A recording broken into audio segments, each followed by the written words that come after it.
অন্ধকার এক রাত, ঝড়ে ভেঙে পড়া গাছের মতো কাঁপছে হিমালয়ের নিচের ছোট্ট গ্রামটি। চারপাশে কেবল আগুনের লেলিহান শিখা আর মানুষের কান্না। সেই কান্নার ভেতর থেকে ভেসে আসে একটি আর্তনাদ, না, দয়া করো। গ্রামের সবচেয়ে কোমল হৃদয়ের মেয়ে শিলাবতী আজ তার জীবন উলট পালট করে দেওয়া সেই রাতের সাক্ষী হয়ে যায়। ছায়ার মতো নেমে আসে দস্যুদের দল। তারা কোনো দয়া জানে না, কোনো করুণা নেই। ঘর জ্বলে যায় আর শিলাবতীর চোখে জ্বলে ওঠে প্রতিশোধের আগুন, যা একদিন সমগ্র রাজ্যকে কাঁপিয়ে তুলবে। সময় থেমে থাকে না। ধ্বংসস্তূপের ভেতর দাঁড়িয়ে শিলাবতী শুধু একটি শপথ নেয়, আমি ফিরব আগুন হয়ে, ঝড় হয়ে। চোখের সামনেই মহিলাটির স্বামীকে মেরে ফেলা হয়। তারপর মহিলার পুরো শরীরকে করা হয় বিবস্ত্র। ঠিক এরপর থেকেই মহিলাটি বদলে যায়। মৃত্যুকে জয় করে কোনো কিছুর তোয়াক্কা না করে শুরু করে দেয় প্রতিশোধ নেওয়া। আরও কি কি ঘটে তা না হয় আজকের এক্সপ্লেনেশন থেকে জেনে নেবেন। তাহলে আর কথা না বাড়িয়ে আনুশকা শেঠির নতুন এই মুভির এক্সপ্লেনেশন শুরু করা যাক। ওড়িশার ইন্টার্ন ঘাট, যেখানে ঘাটি নামে এক সংখ্যালঘু গোষ্ঠী দ্বারা গাঁজা গাছ এবং পাচার করা হয়।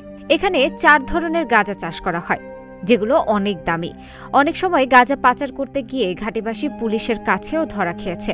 এর মধ্যে আন্ধ্রা এবং উড়িষ্যার বর্ডারে 2 স্টেটের পুলিশই 3 ট্রাক গাঁজা ধরে নিজেদের মধ্যে গন্ডগোল শুরু করলে সেখানে আসে সিবিআই অফিসার বিশ্বদীপ রাও। সে এসে বলে 1 ট্রাক আন্ধ্রানেক, আরেক ট্রাক উড়িষ্যা, বাকিটা বিক্রি করলেই হয়। একসময় বিশ্বদীপ রাওয়ের চোখে গিয়ে পড়ে ট্রাকের ডিজেল বক্সের উপর। সে ডিজেল বক্সের তেল চেক করতে গিয়ে দেখে সে ডিজেল বক্সের মধ্যেও রয়েছে গাঁজা, তবে এইটা অন্য সব গাঁজার থেকে আলাদা। আর এইটা আরও দামি লিকুইড গাঁজা, যেটার নাম শিলাবতী। এই শিলাবতী গাঁজা কোথা থেকে পাচার করা হচ্ছে সেটা নিয়ে তদন্ত শুরু করে দেয় বিশ্বদীপ। অন্যদিকে 3 ট্রাক লীলাবতী গাঁজা ধরা খাওয়ার ব্যাপারটা কলকাতার বিজনেসম্যান মাদানিকে জানায় তার সেক্রেটারি। এই গাঁজাগুলো তার কাছে আসতে থাকলেও গাঁজাগুলো ছিল কাস্তাল এবং তার ভাই কুন্দুলের। কিভাবে পুলিশের লিকুইড গাঁজা ধরে ফেলল এইটা নিয়ে তখন 2 ভাই 2 দিকে আসে। একজন আসে ব্যবসায়িক দিকে, অন্যজন আসে যারা চাষ করে তাদের কাছে। এসে 2 ভাইয়ের সন্দেহ প্রবণতায় 2 দিকের মানুষকেই মেরে ফেলে। এই পর্যায়ে শিলাবতী নামে এক বাস কন্ট্রাক্টরকে দেখানো হয় যে ভালোবেসে তার কাজিন রাজুকে শিলাবতী সেদিনের কাজ শেষ করে দেশি রাজুর কাছে আসে। দেশি রাজু একটি ল্যাবের টেকনিশিয়ানের কাজ করে। দুজন দুজনকে ভালোবাসে। তারা এক জায়গায় ঘুরতে যায়। পরের দিন উড়িষ্যা পুলিশ ঘাটির লোকদের সাথে কথা বলতে থাকলে সেখানে টাকা দিতে আসে দেশি রাজু। পুলিশ জিজ্ঞেস করে, এই ওই ঘাটের কাজ করে না? ঘাটের কাজ বলতে এখানে গাঁজা চাষ এবং পাচারকে বোঝানো হয়েছে। একজন জানায় করে না। একবার এক এলাকায় সে তার বাবার সাথে গাঁজা পাচারে গিয়েছিল, কিন্তু সেখানে গিয়ে সে বেঁচে ফিরলেও তার বাবা পুলিশের গুলিতে মারা যায়। তাই মা দেশি রাজুকে বলে ঘাটের কাজ ছেড়ে দিতে। তারপর থেকে ঘাটের কাজ করা সে বাদ দিয়ে দেয়। এটা শুনে পুলিশ জিজ্ঞেস করে, কি করো তুমি এখন? দেশি রাজু জানায় ল্যাব টেকনিশিয়ান। ওইদিকে বিশ্বদীপকে এক ব্যবসায়ীর কাছে আসতে দেখা যায়। ব্যবসায়ীটা গাঁজার ব্যবসা করে। এই ব্যবসায়ীর কাছ থেকে লিকুইড শিলাবতী গাঁজা ডেলিভার করা হয়েছিল। তাই বিশ্বদীপ তার কাছে এসে লিকুইড গাঁজা সম্পর্কে জানতে চাইলে সে কিছু বলতে চায় না। তাই বিশ্বদীপ তখন মুখ সেলাই করে দিতে চাইলে সে বলে অচেনা লোক এসে তার কাছে মাল দিয়ে যায়, যেটার টাকা থাকে রেলওয়ে স্টেশনে। এইটা শুনে পরের দিন বিশ্বদীপ তার টিম নিয়ে পুরো স্টেশন নিজের কন্ট্রোলে রেখে টাকাগুলোর দিকে লক্ষ্য রাখে। সে সময় ট্রেনে শিলাবতী এবং দেশি রাজুকে আসতে দেখা যায়। এরপর দেশি রাজু ট্রেন থেকে নেমে টাকা ভর্তি ব্যাগের দিকে এগিয়ে যায়। বিশ্বদীপ সেটা ফলো করে। পরক্ষণেই দেশি রাজু তার শার্ট চেঞ্জ করে মুখে মাস্ক লাগিয়ে টাকার ব্যাগ নিয়ে দৌড়াতে থাকলে পুরো সিবিআই টিম তার পিছু নেয়। সে সময় শিলাবতীকেও কিছু একটা করতে দেখা যায়। শিলাবতী এক জায়গায় গাড়ি নিয়ে অপেক্ষা করে, আর সেই গাড়িতেই ওঠে দেশি রাজু। ওইদিকে টাকার ব্যাগে আগে থেকে ট্র্যাকার লাগানো হয়েছিল, তাই সেই ট্র্যাকার দেখে পিছু নেয় বিশ্বদীপ। এইদিকে টাকার ব্যাগ থেকে ট্র্যাকার খুলে ফেলে দেশি রাজু। তাই বিশ্বদীপ ট্র্যাকারটা রাস্তায় পায়, সাথে বুঝতে পারে এটা আসলে ঘাটির কাজ। আমরা তো জানি দেশি রাজু এবং শিলাবতী ঘাটির কাজ ছেড়ে দিয়েছে। কিন্তু না, তারা আরও বড় কাজ করে। এই যেমন লিকুইড গাঁজা পাচারও। বিশ্বদ্বীপের পর আসে পুলিশ স্টেশনে। এসে ঘাটিদের সম্পর্কে জানতে চাইলে লোকাল পুলিশ বলে তাদেরকে যে টাকা দেয় তাদের হয়ে তারা কাজ করেছে। বিশ্বদ্বীপ তখন জানায়, স্টেশনে প্রায় একজনকে ধরেই ফেলেছিলাম যে অয়েল গাঁজা পাচারের সাথে যুক্ত ছিল। দেখে মনে হয়েছে সে ঘাটির কথা শুনে লোকাল পুলিশ কিছুটা অবাক হয়। অন্যদিকে শিলাবতী এবং দেশি রাজুকে একত্রে আরও গাঁজা পাচার করতে দেখা যায়। সেই সময় লোকাল পুলিশ আসে গাঁজা মাফিয়ার কাছে, এসে বলে কোনো নতুন খেলা নিশ্চয়ই শুরু হয়েছে, একটু ঘাটিদের দিকে নজর রাখবেন, অয়েল গাঁজা পাচার সম্পর্কেই বলে আর কি। তো সেই লোকাল পুলিশই আবার সিবিআই অফিসার বিশ্বদ্বীপকে জানায়, এই অয়েল গাঁজা পাচারে শুধু ঘাটি জড়িত নয়, এখানে নিশ্চয়ই বড় কোনো হাত রয়েছে। এর মধ্যে শিলাবতী এবং দেশি রাজু গ্রামে আসলে সবাই তাদের বিয়ে নিয়ে কথা বলে। সেখানে একসময় মন্দিরের সামনে একটা সুতো দেশি রাজুর হাতে বেঁধে বিয়ের ব্যাপারটা দুজন ফাইনাল করে। এতে গ্রামের সবাই খুশি হয়। অন্যদিকে কুন্দুলু ড্রোন দিয়ে পাহাড়ের গুহাগুলোতে খুঁজতে থাকে কে এই অয়েল গাঁজাগুলো তৈরি করছে। একসময় একটা গুহার মধ্যে ঘাটিদের অয়েল গাঁজা বানানো সে দেখতে পেয়ে সেখানে চলে আসে। তারপরেই শুরু হয় হাঙ্গামা। মূলত কুন্দুলু এবং তার ভাই হচ্ছে গাঁজা মাফিয়া, তারাই গাঁজার চারিদিকে সাপ্লাই করে।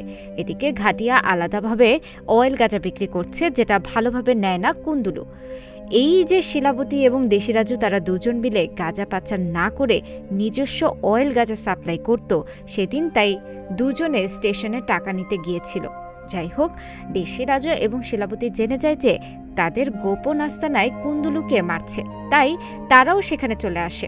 অন্যদিকে কুন্দুলু ঘাটিদের মারার পর জিজ্ঞেস করে, তোদের বসকে বল। তারা বলতে চায় না। সেই সময় সেখানে দেশি রাজু এবং শিলাবতী হাজির হয়। তাদের দেখে কুন্দুলু বলে, এখানে শুধু আমার প্রোডাক্ট ডেলিভারি হবে, তোরা কেন এটা করছিস? দেশি রাজু তখন কুন্দুলুকে পার্টনারশিপে কাজ করার কথা বললে কুন্দুলু বলে, এই পুরো ইস্ট ঘাটি আমার, তোরা শুধু গাঁজা চাষ করবি আর সেটা পাচার করবি। আবার কিনা পার্টনারশিপ? এত সাহস কিভাবে হলো তোর? তখন কুন্দুলুর চোখ গিয়ে পড়ে শিলাবতীর ওপর। শিলাবতীর হাত থেকে বিয়ের সুতো খুলেও ফেলে। এটা দেখে রেগে যায় দেশি রাজু। কুন্দুলুও তখন তার লোকদের নির্দেশ দেয় সবাইকে মারতে, কিন্তু উল্টো দেশিরা রাজুর হাতে তারা মার খায়। কুন্দুলুকে মেরে দেশি রাজু, শিলাবতী সহ সবাই আসে মানধারীর পিএস এর বাড়ি। সেখানে এসে আহত কুন্দুলুকে ফেলে দিয়ে দেশি রাজু বলে, আপনাদের সাথে আমরা ডিল করেছিলাম, কিন্তু তারা এসে আমাদেরকে বাধা দিয়েছে। আমরা চাই আমাদের মতো কাজ করতে, আমরা কারো গোলামি করব না। অনেক হয়েছে শোষণ, আর নয়। ঘাটিদের এসব কথা শুনে পিএস আবার কুন্দুলুর ভাই কাস্তালকেও বলে। সেই সময় কুন্দুলু রাগান্বিত হয়ে ঘাটিদের শেষ করতে চায়। তখন স্থানীয় নেতা বলে, দেশি রাজু সাধারণ কেউ নয়, তার সাথে আবার সবসময় শিলাবতীও থাকে। এই শিলাবতী সম্পর্কে তখন স্থানীয় নেতা বলে, সেই সময় হসপিটাল ছিল না, শিলাবতীর জন্মের সময় তার পাতা লেগেছিল, সেখান থেকে তার নাম দেওয়া হয় শিলাবতী। শিলাবতীর জন্মের পর থেকেই কাজিন দেশি রাজু তাকে কোলে পিঠে করে মানুষ করে, তাই তাদের মধ্যে এত মিল। এত কিছু শোনার পর কাস্তাল বলে, অয়েল গাঁজা বানানো এত সহজ নয়, তাদের ভেতর নিশ্চয়ই কোনো কিছু রয়েছে, দেখা করা দরকার। এইটা বলে কাস্তাল আসে ঘাটিদের অয়েল গাঁজা বানানোর রাস্তা নেই, সেখানে ঘাটিদের অয়েল গাঁজা বানানোর কার্যক্রম দেখে অবাকই হয় কাস্তাল। দেশি রাজু বলে, এই অয়েল গাঁজা সাধারণ গাঁজা থেকে 10 গুণ বেটার, এক ফোঁটাতেই কাজ হয়ে যায়। কাস্তাল এটা শুনে চেখে দেখে, সাথে মানধারীর পিএসকেও দেয়। দুজনেই বেশ ভালো ফিল করে, তাই তারা দেশি রাজুর সাথে সব ধরনের পার্টনারশিপ করতে রাজি হয়ে যায়। পিএস আবার তাদের বিয়ের অগ্রিম শুভেচ্ছা হিসেবে একটা গিফটও দেয়, সাথে জানায় তার বস মানধারী খুব শীঘ্রই দেখা করতে আসবে। পরের দিন ধুমধাম করে দেশি রাজু এবং শিলাবতীর বিয়ে হয়। বিয়েতেই কুন্দুল তার দলবল নিয়ে হামলা করে। দেশি রাজু সবার সাথে লড়াই করে, অন্যদিকে শিলাবতীও লড়তে গিয়ে আহত হয়। কুন্দুলু দেশি রাজুর চোখের সামনে থেকে শিলাবতীকে গাড়িতে করে তুলে নিয়ে যেতে থাকলে দেশি রাজু পিছু নেয়। একসময় দৌড়ে কুন্দুলুর গাড়ির সামনেই চলে আসে। তখন কাস্তাল গাড়ি নিয়ে সে ধাক্কা দেয় দেশি রাজুকে। তারপর বলে, বড়দের সাথে পার্টনারশিপ করলে এর ভয়াবহতা কেমন হয় তা দেখবি। এটা বলার পরপরই কাস্তাল বলে, এখানেই তো শিলাবতীর জন্ম নিয়েছিল, জন্মের সময় তো আর গায়ে কাপড় ছিল না, তাই আজ কেউ থাকবে না। এটা বলার পরপরই কুন্দুলু শিলাবতীর গলা থেকে প্রথমে মঙ্গলসূত্র ছিঁড়ে ফেলে। দেশিরাজু এটা দেখে কিছুই করতে পারে না, কারণ দুই ভাইয়ের লোকজন তাকে আটকিয়ে রেখেছে। এরপর কুন্দুলু শিলাবতীর শাড়ি খুলে ফেলে, তারপর তাকে পিলারের কাছে নিয়ে গিয়ে বেঁধে ফেলে। সেটা দেখে নিজেকে আর ধরে রাখতে পারে না দেশিরাজু, সবাইকে মেরে এগিয়ে যেতে থাকে শিলাবতীর দিকে। কাছে গিয়ে যেই কুন্দুলুকে মারতে যাবে তখনই কাস্তাল দূর থেকে পরপর 2টা গুলি করে দেশিরাজুকে। এতে সে মাটিতে বসে পড়ে। এরপরে কুন্দুলু শিলাবতীর শরীর থেকে সব কাপড় খুলে ফেলে, পুরো ঘাটিদের সম্মান অহংকার নিশ্চিহ্ন করে ফেলে। শিলাবতীও তখন একদম নিশ্চুপ হয়ে যায়। কয়েকদিন পর বিশ্বদীপ দেশিরাজুর খোঁজ করতে করতে চলে যায় সেই ডায়াগনস্টিক সেন্টারে যেখানে সে কাজ করত, কিন্তু দেশিরাজু তো মৃত। তাই তার সহকারী বিনুকে ধরে দেশিরাজুর কর্মকাণ্ড সম্পর্কে জিজ্ঞেস করলে বিনু জানায়, তাহলে আপনাকে ঘাটি প্রাইমারি স্কুলে যেতে হবে। প্রাইমারি স্কুল বানানোর জন্য সরকারের থেকে 30 লাখ টাকা দেয়, কিন্তু দেশিরাজুকে প্রশাসনকে দিতে হয় 2 কোটি। আবার স্বাস্থ্য কমপ্লেক্স বানানোর জন্য আসে 2 কোটি, কিন্তু দেশিরাজুকে প্রশাসনের কাছে দিতে হয় 23 কোটি। এত টাকা তো আর এমনি এমনি আসবে না, তাই দেশিরাজু যা করছিল তা ঘাটিদের জন্যই করছিল। এটা শুনে বিশ্বদীপ আরও ইন্টারোগেশনের জন্য বিনুকে নিয়ে যায় থানায়। এদিকে শিলাবতী আসে দেশিরাজুর কবরের কাছে। তখন দেখানো হয় এক ফ্ল্যাশব্যাক। একবার কাতালের মাল ডেলিভারি করতে গিয়ে পাহাড় থেকে কয়েকজন ঘাটি মারা যায়, তাদের লাশ পর্যন্ত ফিরিয়ে দেয় না। উল্টো কাস্তালের স্থানীয় লোক 2 লাখ টাকা দিতে চায়, কিন্তু এই কাজ করতে গিয়ে এক মহিলা আগে তার স্বামীকে হারিয়েছে, এখন এক ছেলেকেও হারালো, আছে আরেকটা ছোট বাচ্চা। কিভাবে চলবে এখন সে? এসব দেশিরাজু বললে সেখানে মহিলাটি বিষ খায়। দেশিরাজু দ্রুত মহিলাটিকে হাসপাতালে নিয়ে আসে। সেখানে দেশিরাজুকে শিলাবতী বলে, তোমার মায়ের কারণে তুমি ঘাটের কাজ করা বাদ দিয়েছিলে, কিন্তু এসব মানুষের জীবনও তো তোমাকে বদলাতে হবে, তাই তোমাকে আবারও কাজে ফিরতে হবে। সিন শিফট করে নিয়ে আসা হয় প্রেজেন্ট ডেতে। শিলাবতী দেশিরাজুর কবরের সামনে আবারও মঙ্গলসূত্রটা গলায় বাঁধে। তারপর নতুন সাজসজ্জা নিয়ে হাজির হয় অয়েল গাঁজা বানানোর জায়গায়। সেখানে এসে দেখে খাটিরা সব কাস্তালের হয়ে কাজ করছে। একসময় তার চোখ যায় দেয়ালে আঁকা ছবিগুলোর দিকে, যেগুলো এঁকেছিল দেশিরাজু। সেই সময় কাস্তালের লোকজন প্রথমে সেখানে শিলাবতীকে দেখে অবাক হয়, আবার শিলাবতীর বিবস্ত্র হওয়া নিয়েও মজা করে। তখন শিলাবতীর রাগান্বিত অবস্থায় বলে, মানুষ জন্মের সময় উলঙ্গ থাকে, মৃত্যুর সময় উলঙ্গ থাকে। এটা বলার পর সবাইকে মারতে থাকে শিলাবতী। কেউ আর পেরে ওঠে না তার সাথে। সবাইকে মারার পর অয়েল গাঁজা বানানোর জায়গাটায় আগুন লাগিয়ে ধ্বংস করে দেয়। একজন আহত অবস্থায় ফিরে এসে হাসপাতালে চিকিৎসা নেওয়া অবস্থায় পুরো ঘটনা কাস্তাল এবং কুন্দুলকে জানালে কুন্দুলের মাথা গরম হয়ে যায়। তাই সে শিলাবতীকে আজকেই মেরে ফেলতে চাইলে ভাই কাস্তাল নিষেধ করে। সাথে বলে ঘাটিরা সমস্যা করতে পারে, তাই লোকাল পুলিশকেই কিছু একটা করতে বলে। লোকাল পুলিশ তাই কাস্তালের কথা অনুযায়ী দেশিরাজুর কবর খুঁড়তে থাকলে দেশিরাজু এবং শিলাবতীর কাছের লোক কোনোভাবে আটকায়। এর মধ্যে এক লোকাল পুলিশ একটা তল্লাশি চালাতে বাসে ওঠে। সে বাসে একসময় মুখ ঢেকে ওঠে শিলাবতী। উঠে পুলিশকে বলে, তোর আমার হাজব্যান্ডের কবর খোঁড়ার সাহস কিভাবে হলো? আজকে তোদের সবাইকে আমি মেরে ফেলবো। এটা বলে একে একে সব পুলিশকে মারার পর শেষে গিয়ে কাস্তালের চামচা পুলিশকেও মেরে একদম দেহ থেকে মাথা আলাদা করে ফেলে। মাথা আলাদা করেই সেই মাথা নিয়ে আসে ঘাটিতে, তারপর বসায় মূর্তির ওপর। সেটা দেখে পুরো ঘাটি অবাক হয়ে যায়। শিলাবতীর এই ভয়াবহ রূপ দ্রুত ছড়িয়ে যায় কাস্তাল সিবিআই অফিসার বিশ্বদীপ বিজনেসম্যান মান্দারির কাছেও। এমনকি নিউজও হয়, সাথে নিউজে জানানো হয় অয়েল গাঁজার ব্যাপারটাও। সেরকম ব্যাপারটা ভাইরাল হলে মান্দানি সবাইকে নিয়ে বসে জানায়, এই ব্যবসায় আমার কোটি কোটি টাকা ইনভেস্ট করা হয়েছে, এভাবে তো আমি আমার বিজনেস লস করতে পারি না। দেশিরাজুকে মারা ঠিক হয়নি। সেই সময় মান্ধানির সেক্রেটারি বিশিষ্ট লবিস্ট নিরালি বলে, এই সংঘর্ষ আমাদের রুখতে হবে, তাই শিলাবতীকে পার্টনার বানাতে হবে, করতে হবে ঘাটিদের লিডার, তাই দ্রুতই তার সাথে বসতে হবে। এইটা শুনে একজন বলে, এত কিছুর পরেও শিলাবতী কি আমাদের সাথে কথা বলতে রাজি হবে? মান্ধানির পিএস জানায়, আমি ব্যাপারটা দেখছি।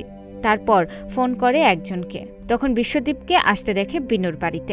বিনুর বাড়িতে এসে শিলাবতীর খোঁজ করে সে, কিন্তু বিনু জানায় শিলাবতী কোথায় আছে সেটা সে জানে না।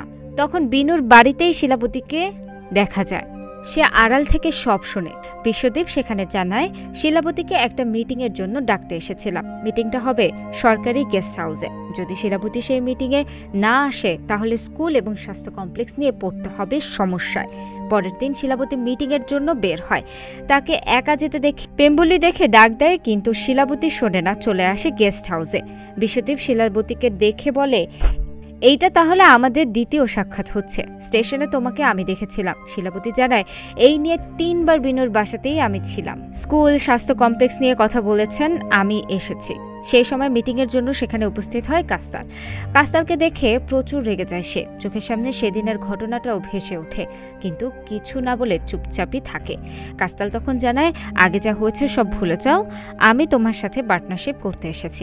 আমি চাই তুমি আবারও অয়েল গাজার ল্যাব বানাও, সেখানে তৈরি করো অয়েল গাজা।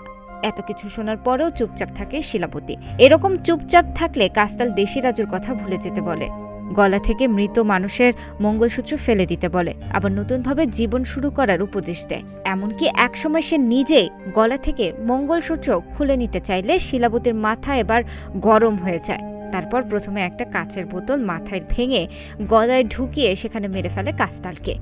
এইটা দেখে কাস্তালের লোকজন হামলা করে শিলাবতীর উপর। শিলাবতী তখন সবাইকে মারতে থাকে। একটা গুলি এসে তার শরীরেও লাগে, তাই সে আহত হয়ে সেখান থেকে পালানোর চেষ্টা করলে কাস্তালের লোকজনও গাড়ি নিয়ে পিছু নেয়। একসময় গাড়ির চাকায় গুলি করে গাড়িকে ফেলে দেয়। এরপর যেই শিলাবতীকে দুজন মারতে যাবে তখন পেছন থেকে পেম্বুলি কাস্তালের লোকজনকে গুলি করে মেরে আহত শিলাবতীকে এক জায়গায় নিয়ে আসে, যেখানে শিলাবতীর শরীর থেকে গুলি বের করার সময় খাওয়ানো হয় গাঁজা। তখন শিলাবতীর থ্রোতে একটা কল্পনা দেখানো হয়।